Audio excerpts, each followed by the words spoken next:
All right, guys, in front of me, I have a VQ35HR. Today, what we're doing is I had to swap the oil pans. This was a brand new long block, straight from Infinity.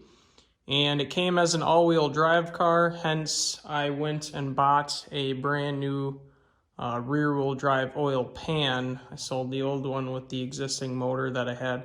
So what I'm going to do is I'm going to show you guys the best practices for essentially for sealing and making sure we have a nice permanent seal on the upper oil pan as well as the lower oil pan. Now the lower oil pan is a custom oil pan, which I will show you guys. If you can see down in your corner here, yes, this is going to be a twin turbo VQ35HR. But we're not focusing on that today. Today we are focusing on prepping the bottom of the deck, as you would call it, or the bottom of the block to the upper oil pan, making sure we have a nice permanent seal. So one thing I'm going to go ahead and show you guys here is we have, and I'm going to try to get you into the light so that you can see it. But you guys see those little scratches, little straight scratches? That is what I just got done doing. So anytime you pull off an upper pan that is sealed with RTV, you're going to have a lot of residue even after you remove the pan. You can spend tons of time with brake cleaner, you're still going to have tons of residue. This darker area, if you see that there towards the edge, that is existing RTV. We're going to clean that up, but essentially what I wanted to show you guys, best practices for getting a very good seal. Don't mind those O-rings there. They're actually what I just had in place. Thought I could make them work, but then I realized they were way too thick. So we ordered the Infinity ones. Been waiting on those, finally got them. So at this point, I'm gonna go ahead and seal up the bottom of the deck. This block, we did not really mess with too much. What I'm gonna do is we're gonna get started here. So I brought you guys back a little further so you can kind of see the process here. But when you take these off, when you take the upper pans off, you're going to split the RTV seal. You're going to have residue all over the place.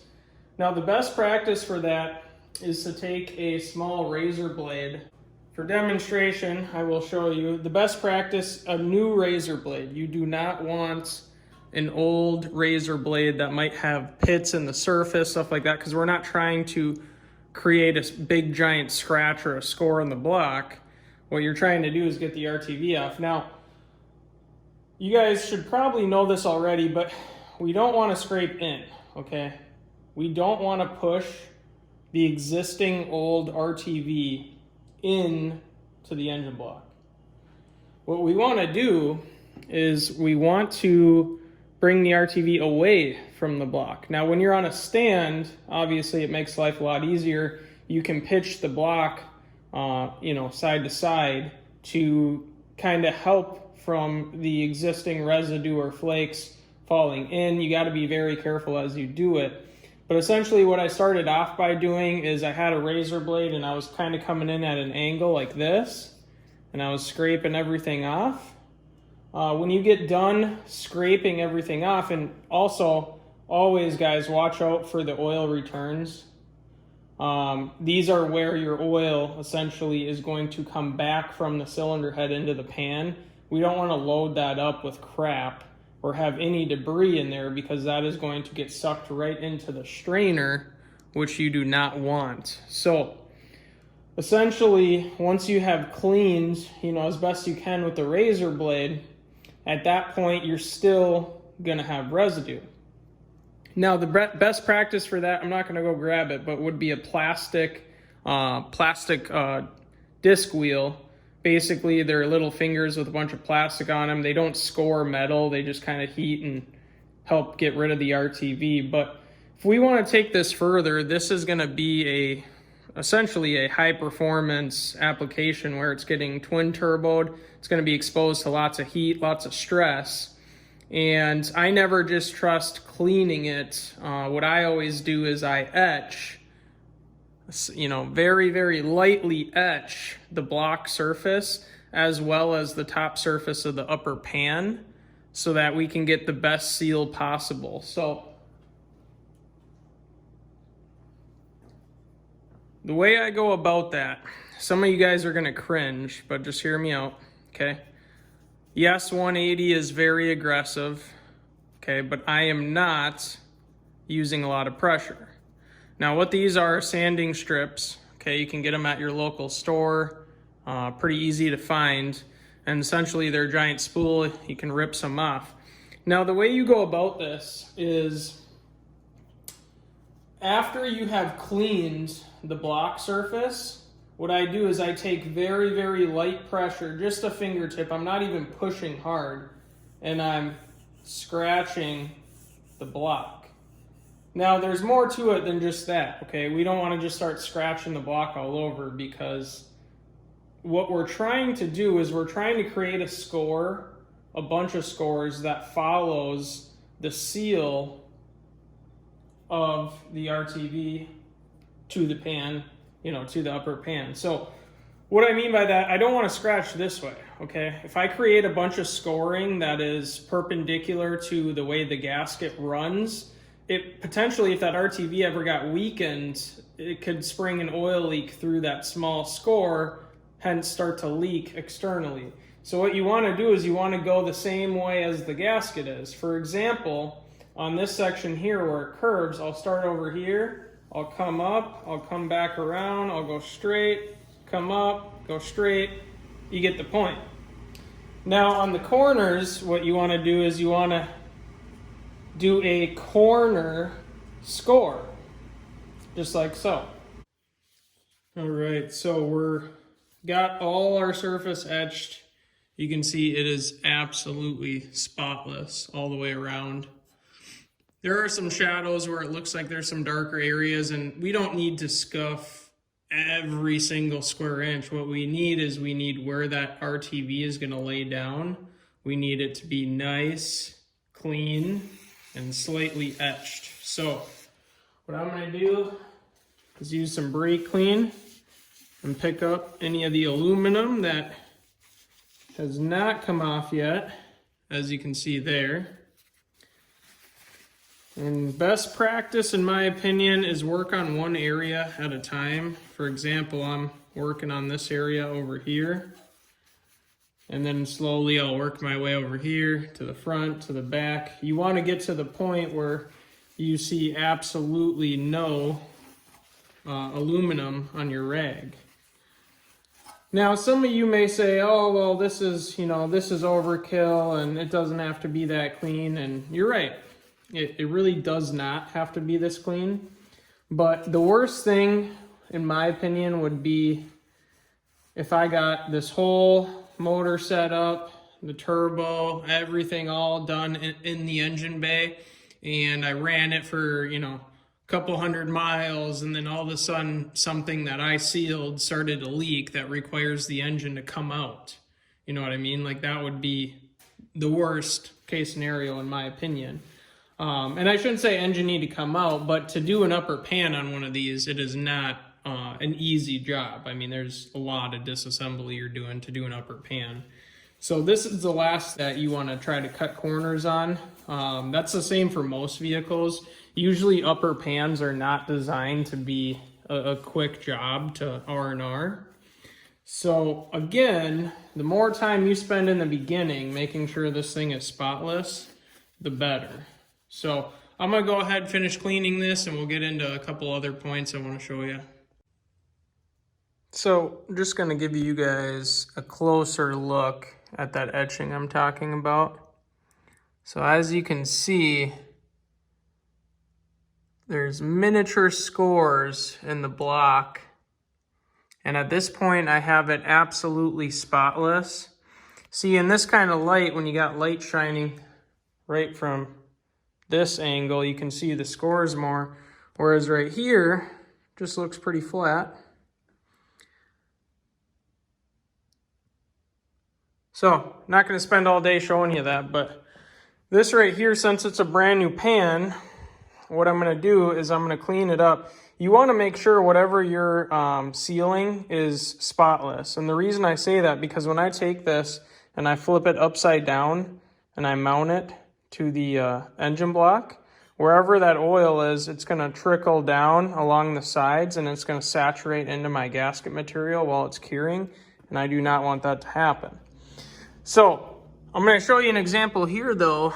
This, since it's a brand new pan, it actually already has machine marks in it. It's kind of hard to show you guys, but you see all these machine marks? So what I'm going to do is I'm going to clean this up, and I'm just going to give it a very light wipe etch with that sandpaper, not even really getting aggressive at all. And I'm going to clean it up, and then we're going to seal it with RTV, and I'm going to show you how much to use. You guys, we're not even going to use probably quarter of this tube. Maybe like that much. All the time I see guys, they're using way too much RTV, and that actually makes it more prone to leaking, which people are not aware of. So I'm going to explain that as well, but let me get this prepped and we'll seal them together. All right, the block's clean, this pan is spotless. We're going to go ahead and apply RTV. Now, you want to follow the manufacturer's recommendation on how to seal, whether it be the pan, housing, whatever it may be. Follow the manufacturer's advice on how to do it. Now, in this particular pan, I'm going to lay a very small bead right against this corner, not on the bottom of it, right up against this corner. Very small, thin bead. And I'm going to let that start to set up.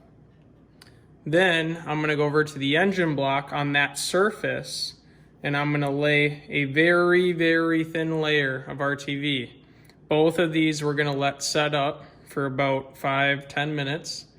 We're going to assemble them together, and then we're going to torque them down properly. Now, as far as the torquing and the bolts go, for one, clean your bolts. You do not want oily bolts that you're sliding through, saturating the RTV as it makes its way through the pan, housing, whatever it may be. Clean the bolts. Use thread locker where applicable. So this particular setup, I'm not going to be using any kind of thread locker or Loctite or anything like that. This torques directly into the block. These VQs do not have a lot of flex on the bottom end, so I am not going to worry about that. As long as we torque this correctly with clean bolts, we're going to have a nice seal. We're going to be in good shape. So that being said, I'm going to go ahead and get started here. Again, very thin layer, and then a very thin layer on the engine block deck.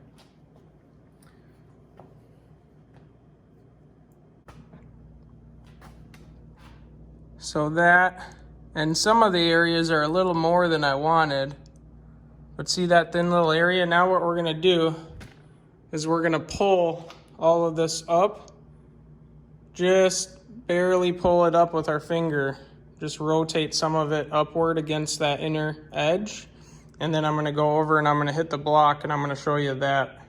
All right, see that? So what I did is I dragged a lot of that RTV up over the edge. Now it looks fat. I did lay a little bit too much, but it's on the tapered edge and it's pressed down, so I'm not worried about that separating. This is the very high temp ultra gray, which has a tendency to bond pretty well anyway. So now we're going to do the block surface here. I'm gonna just go around the perimeter, so around the outsides of the bolts. And here's what we're doing. We're literally just dragging it. And this isn't actually gonna be our main primary seal. This is just gonna help that seal that we just made on the upper pan stick. And you do not want RTV in the bolt holes. You might think you have something torqued, when in reality, you're pushing against RTV. So as you guys can see, I'm gonna get up nice and close. That is a very thin layer of RTV all the way around. So when we seal this pan, it should squeeze some of that out of the outside. So let me grab the upper pan here. What you want to do is keep your eye on a dowel and keep your eye on one of the bolt holes, and you should hit it perfect the first time, just like that. So I'm going to let those sit for another minute, then I'm going to start dropping the bolts in. All right, now I'm going to run these down, but I'm not going to torque on them.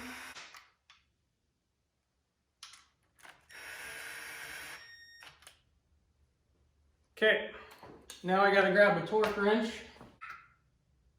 All right, so there is a procedure for this. It's zigzag just like everything else. Okay, so you start in the middle, one corner, other corner. So I believe like this is number 1.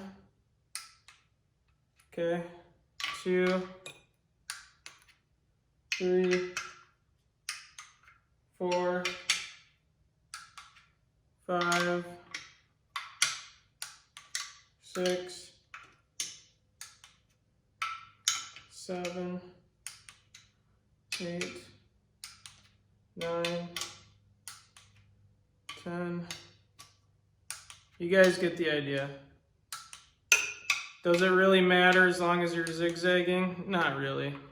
So I actually do a pre-torque first, which is what I'm doing right now.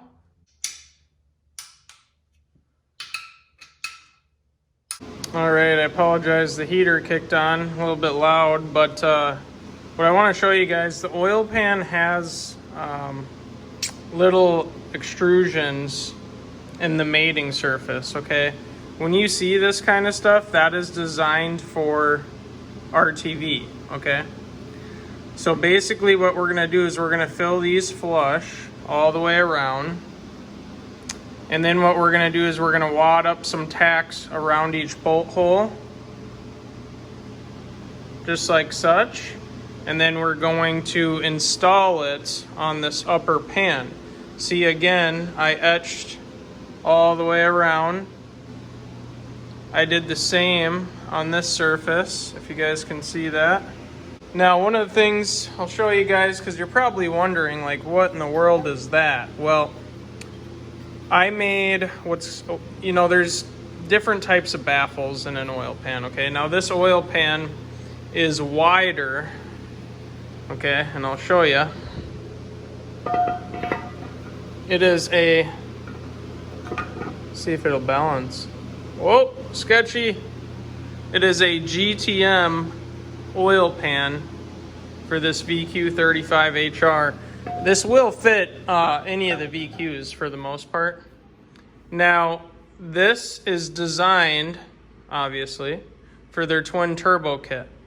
So what I did is I made not active baffles. Active baffles actually sell a plate that goes in here that's got flapper doors.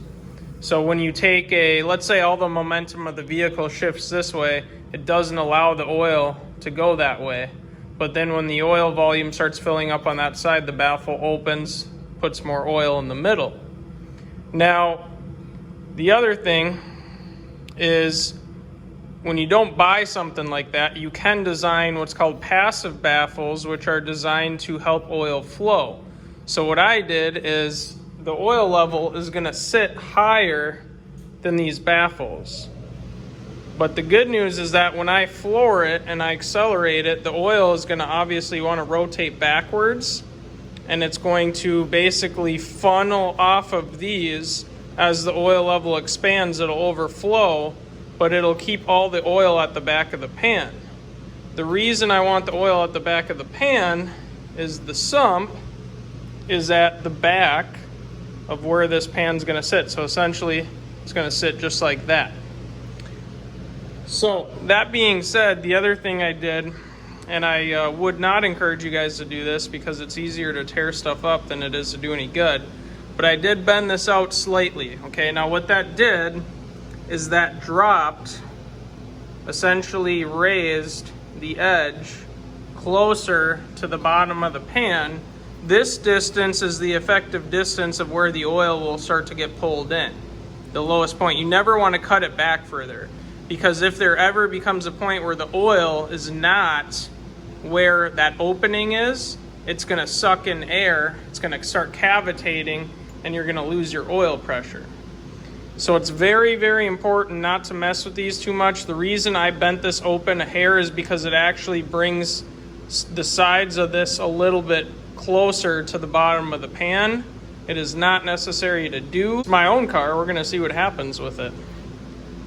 All right, well, I'm going to seal these together, and that's a wrap. But essentially, you guys get the principle of not using a ton of RTV. Now, remember that squish I was talking about? That is all you should have, just a thin little layer of squish, okay? It should not be, you know, hemorrhaging out of the the upper pan between the engine block. You shouldn't have a huge fat wad all the way across where it got squeezed down, okay? Because sometimes you can add so much RTV that it affects your torque spec, because the RTV doesn't actually want to compress all the way down. And if you have too much, it's easier for the engine to blow that seal out than it is when you have a couple thousandths of RTV seal in between. So I hope this video helps some of you guys. Stay tuned, subscribe to the channel. You can follow this build on this POS. Oh man, that was a perfect view right in the middle of sanding. And then I tried seeing what some clear would look like on it. Not staying that color, but anyways, had some body work to fix. Stay tuned to the channel. We're doing a bunch of work to this G35. This motor's going in it. It is getting twin turboed. Stay tuned, and that is a wrap.